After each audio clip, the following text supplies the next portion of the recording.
Good morning friends, 18 अप्रैल के current affairs में आपका स्वागत है। और जैसा कि मैं आप सबसे कहता हूं that current affairs is the most important part of your GS preparation. ना कि हिस्ट्री, ना कि पॉलिटी, ना कि geography, but your current affairs carries maximum weightage in any GS exam. So guys, please be at your home till 3rd of May because it is the only solution we have right now with us.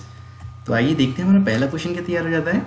Where in India is first call centre dedicated to कोविड-19 launched? तो सही जवाब होगा option A, Jammu and Kashmir. जी हाँ, Jammu and Kashmir के ही श्रीनगर में it has been launched और अभी इसका सिर्फ 30 मेंबर का स्टाफ है। It has been launched by lieutenant governor GC Murmu. और इसमें जो आपके कोविड-19 के पेशेंट्स हैं उनके लिए, प्लस जो एक्सपेक्टिंग मदर्स हैं उनके लिए, and other patients as well, उनके लिए क्वेरीज तो ली जाएंगी। And this is the number for the call centre. And Jammu and Kashmir की बात है तो ये रहा मैप में जम्मू एंड कश्मीर। आपका 6 अगस्त को आपका आर्टिकल 370 अबॉलिशमेंट का लॉ पास हो गया था। 31 अगस्त को Jammu and Kashmir union territory बन गया था। एंड इसी दिन आपका यूनिटी डे भी होता है। और यूनिटी डे हम क्यों मनाते हैं? To mark the birth anniversary of Sardar Vallabh Bhai Patel. He is also known as iron man of India. And Jammu and Kashmir के ही पहले लेफ्टिनेंट गवर्नर बन गए थे कौन? जीसी मुर्मू। इनसे ही जुड़ा हुआ एक इंपॉर्टेंट नाम है जीसी चतुर्वेदी। ये आपके नेशनल स्टॉक एक्सचेंज के चेयरमैन अपॉइंट हुए हैं। एंड जम्मू एंड कश्मीर के तो जीसी मुर्मू बने थे, एंड आपके लद्दाख के बने थे आर.के. माथुर जी। जम्मू एंड कश्मीर में अभी कुछ रिसेंट अपॉइंटमेंट्स भी हुई हैं। वहाँ के चीफ जस्टिस अपॉइंट हुए हैं रजनीश ओसवाल जी। एंड अभी जम्मू एंड कश्मीर में एक नया कमीशन भी सेटअप हुआ था for socially and educationally backward classes के लिए, और उनके ही आपके चेयरमैन हैं जी.डी. शर्मा जी। एंड अभी आपके लेफ्टिनेंट गवर्नर के 4th एडवाइज़र भी अपॉइंट हुए थे कौन? बसीर अहमद खान जी। एंड वहीं के ही आपके चीफ इंफॉर्मेशन ऑफिसर अपॉइंट हुए हैं सुधीर भार्गव जी। एंड वहीं के ही आपके चीफ इलेक्टोरल ऑफिसर अपॉइंट हुए हैं कौन? हरिदेश कुमार जी। एंड जम्मू एंड कश्मीर की बात करें तो वहीं पे ही आपकी पश्मीना सिल्क वैरायटी है। और जम्मू एंड कश्मीर ही आपका केसर में लीडिंग प्रोड्यूसर है इंडिया का। एंड जम्मू एंड कश्मीर में ही आपका हेमिस नेशनल पार्क भी है। एंड जम्मू एंड कश्मीर में ही आपकी चेनाब रिवर है, और उसी पे ही आपका वर्ल्ड का हाईएस्ट रेलवे ब्रिज है। अभी जम्मू एंड कश्मीर में ही पहला इन्वेस्टर समिट होने वाला था, but it has been postponed due to कोविड-19। एंड जम्मू एंड कश्मीर में ही आपका डेयरी कोऑपरेटिव स्कीम शुरू हुई है। आपकी डेयरी कोऑपरेटिव स्कीम सबसे पहले स्टार्ट हुई थी इंडिया में 1946 में, जो कि जानी जाती है with the name Amul, Anand milk union limited. Anand is a district in Gujarat. And Jammu and Kashmir में भी अभी काफ़ी नेम चेंज हुए हैं प्लेसेस के। जो आपकी वहाँ की चिनानी नाशरी टनल है उसका नाम बदल के रखा गया है श्यामा प्रसाद मुखर्जी टनल। श्यामा प्रसाद मुखर्जी, इन्होंने ही 1951 में भारतीय जनसंघ की स्थापना की थी, जो कि आपकी 1980 से भारतीय जनता पार्टी की तरफ रीनेम हुई थी। एंड अभी वहीं पे ही आपका टीटी चौक है, उसका नाम बदल के रख दिया गया है भारत माता चौक। और वहीं पर ही आपका सर्कुलर रोड है, उसका नाम बदल के रख दिया गया है अटल चौक। जम्मू एंड कश्मीर की तो जम्मू यूनिवर्सिटी थी, उसका नाम बदल के रख दिया गया है महाराजा गुलाब सिंह यूनिवर्सिटी। ये आपके पहले किंग थे of the princely state of Jammu and Kashmir, जो ब्रिटिश इंडिया के अंडर बनी थी। और जम्मू एयरपोर्ट का भी अभी नाम बदल के रख दिया गया है महाराजा हरी सिंह एयरपोर्ट। हरी सिंह ये आपके लास्ट प्रिंस थे, पहले महाराजा गुलाब सिंह और लास्ट आपकी महाराजा हरी सिंह। तो नेक्स्ट क्वेश्चन आपका तैयार हो जाता है, which state has become the first state pool testing facility of covid patient? तो सही जवाब होगा उत्तर प्रदेश। जी हाँ, पूल टेस्टिंग फैसिलिटी, इसमें क्या होता है आपके 10 सैंपल्स एक साथ लिए जाते हैं। अगर वो नेगेटिव टेस्ट हुआ तो वो सैंपल पास कर दिए जाते हैं। अगर वो मिक्सचर पॉजिटिव टेस्ट हुआ तो उनकी इंडिविजुअल टेस्टिंग होती है। फिर उत्तर प्रदेश की बात करें तो कैपिटल है आपकी लखनऊ। एंड लखनऊ कौन सी नदी के किनारे बसा है? गोमती रिवर के। एंड आपके चीफ मिनिस्टर हैं योगी आदित्यनाथ जी, गवर्नर हैं आनंदीबेन पटेल, एंड आपके चीफ जस्टिस हैं गोविंद माथुर जी। अच्छा, उत्तर प्रदेश में ही तो आपका पहला ट्रांसजेंडर यूनिवर्सिटी ओपन हुआ है, कहाँ? किशनगढ़ डिस्ट्रिक्ट में। एंड उत्तर प्रदेश के मथुरा में ही आपका इंडिया का पहला एलिफेंट हॉस्पिटल बना है, और पहला एलिफेंट रिहेबिलिटेशन सेंटर आपका कुत्तूर डिस्ट्रिक्ट केरला में ओपन हुआ है। एंड उत्तर प्रदेश के बरेली में ही आपका पहला डीएनए बैंक है इंडिया का। अच्छा, बरेली में ही क्यों? बरेली में ही तो Indian institute for veterinary research है, और वेटरनरी आपका एनिमल्स को ही तो कहते हैं। एंड उत्तर प्रदेश के वाराणसी में ही आपका Indian institute of vegetable research है। एंड ऑब्वियसली बरेली में एक और रिसर्च इंस्टीट्यूट है आपका, central avian research institute. Avian जो आपकी बर्ड्स वैरायटी होती हैं। एंड उत्तर प्रदेश के लखनऊ में ही आपका सेंट्रल इंस्टीट्यूट फॉर सब ट्रॉपिकल हॉर्टिकल्चर, और यही तो आपकी आम की वैरायटीज़ जो हैं नई नई वो बनाता है, जैसे कि आम्रपाली हो गई and other varieties of mango. And Uttar Pradesh के वाराणसी में पहला नेशनल वाटरवे 1 बना था। अच्छा, national waterway 1 Varanasi to Haldia तक है।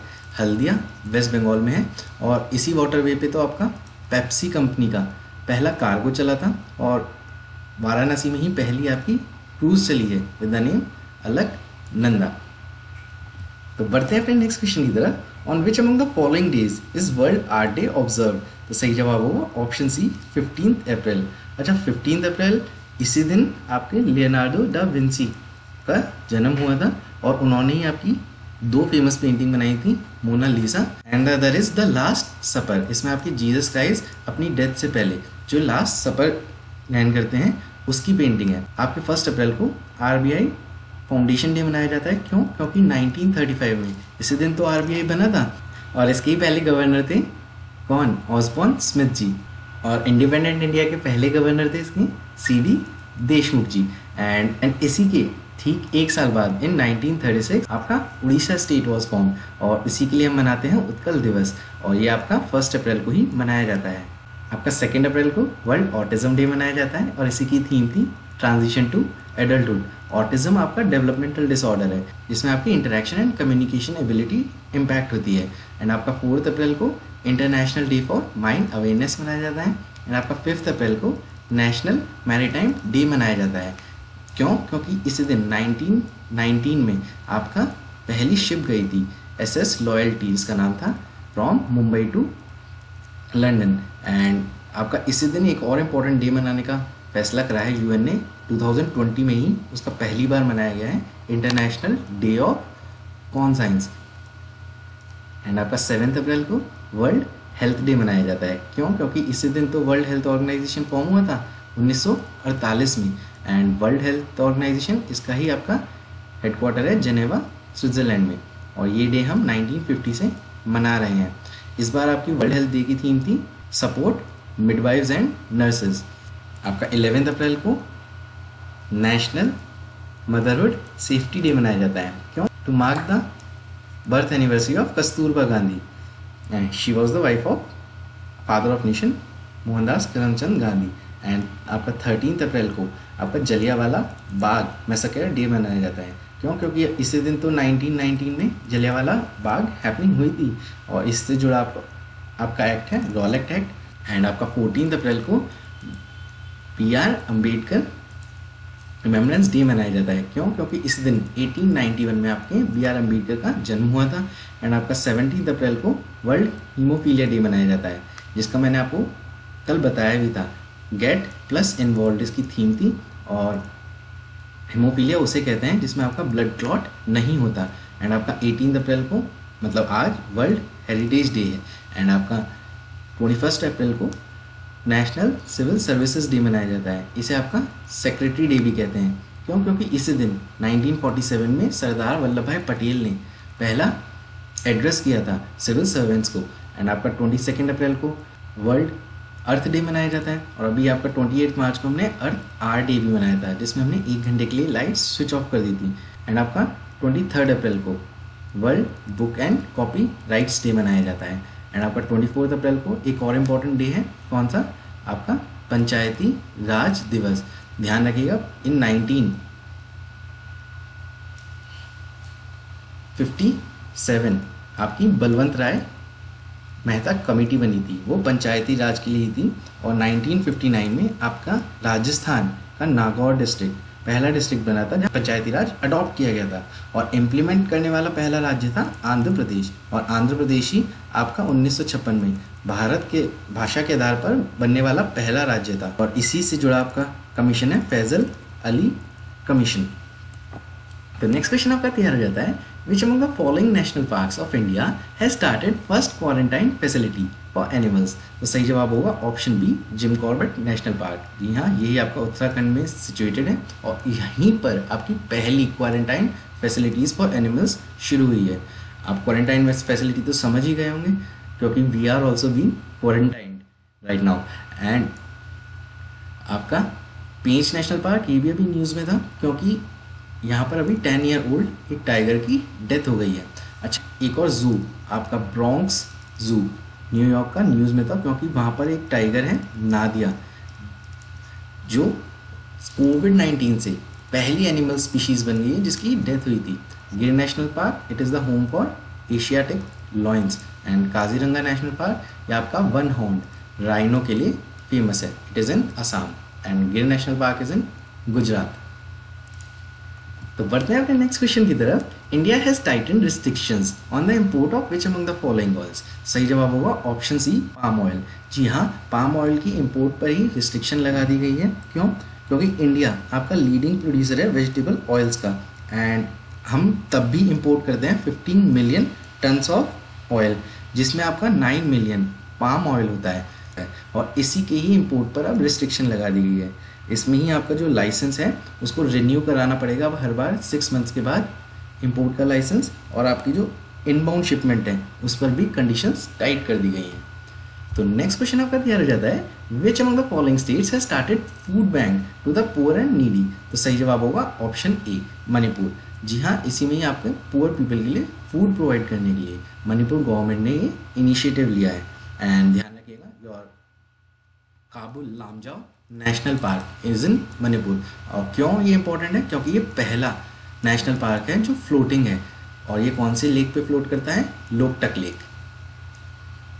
तो नेक्स्ट क्वेश्चन आपका तैयार हो जाता है, which among the following organisation has predicted India's GDP growth rate to 1.9%। सही जवाब होगा IMF, या IMF ने अभी रिसेंट फोरकास्ट करी है India's GDP growth rate to 1.9%। IMF ने अभी 12 मेंबर एक्स्ट्रा एडवाइजरी पैनल भी बनाया था, और इसी में आपके इंडिया के Raghuram Rajan was elected. Next question आपका तैयार हो जाता है, RBI has introduced second set of measures to preserve financial stability, and in this your reverse repo rate has been decrease from 4% to how many percent? सही जवाब होगा 3.75%, या it has been decreased by 25 basis points.